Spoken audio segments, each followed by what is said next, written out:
How Manchester United can beat Liverpool in the big weekend clash. Ahead of the big clash of the Premier League weekend, all the pre-match rumblings concern Manchester United's lack of form and Liverpool's excellent away record. Ole Gunnar Solskjaer's side have not won in the Premier League since September 19, while Jurgen Klopp's team have scored 3 or more goals in 8 consecutive away games. How, then, can United spring a surprise and catch Liverpool out at Old Trafford? Sportsmail takes a tactical look at what Solskjaer must get right on the night. De Gea must be at his best. A Spaniard will be a busy boy once again. Manchester United have kept just 1 clean sheet in the last 20 games, but that does not tell the story of David De Gea's form, which has for the large part been superb. A string of vital saves kept United in the game on Wednesday against Atalanta, while their last Premier League win, against West Ham, was due to De Gea's injury time penalty save from Mark Noble. After doubts last season about his position with Dean Henderson waiting in the wings, De Gea has kept a firm grip on the number 1 jersey this season as one of Solskjaer's consistent standouts. What would the United boss give for another top-rate performance from the 30-year-old, who was not in goal when Liverpool put 4 past United back in May? Double up on Mohamed Salah, even that might not be enough, quite frankly. But it is the minimum United must do. Mohamed Salah is arguably the best player on the planet right now and has now scored in 9 straight games, a club record. On Sunday, it will be Luke Shaw's predominant job to stop the Egyptian on United's left-hand side. Yet he will need help from all angles.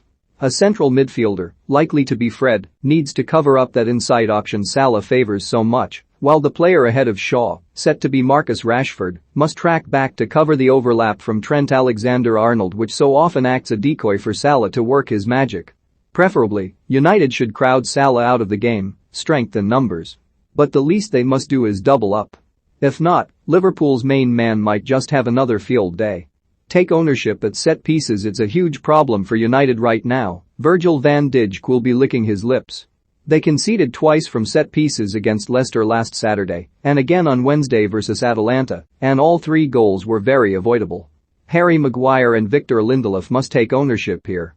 As opposed to simply staying with their man, it should be their responsibility to deal with the incoming crosses. De Gea can help too, when appropriate. And when the ball comes back in on a second phase of play, the whole team must be awake to the danger. Too often too many players are ball watching and unprepared for what is to come. Liverpool haven't been overly profitable from set pieces this season, but they have threats. If not Van Dijk, it's Joel Matip.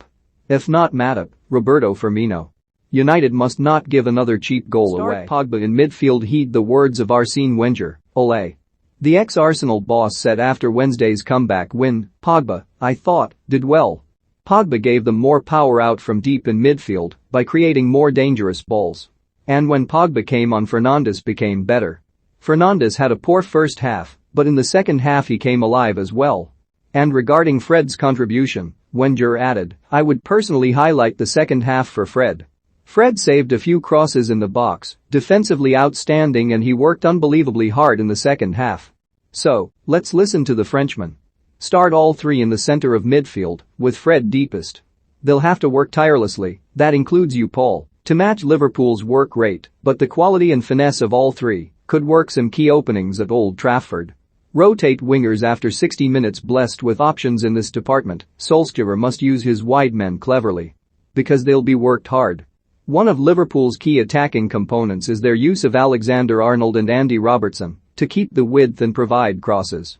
So, whoever Solskjaer starts, likely to be Rashford and Mason Greenwood, they must work themselves into the ground. Do the dirty work, track back. Then, Solskjaer can mix it up. He can bring on £73 million man Jadon Sancho, Juan Mata, Jesse Lingard, or even maybe Donny van de Beek, remember him? Use the squad and get as many yards out of his players as possible. Self-belief for all of Liverpool's impressive feats in the past few years under Klopp, Old Trafford has tended not to be a happy hunting ground. May's victory was Klopp's first at the Theatre of Dreams and first victory in 9 matches there.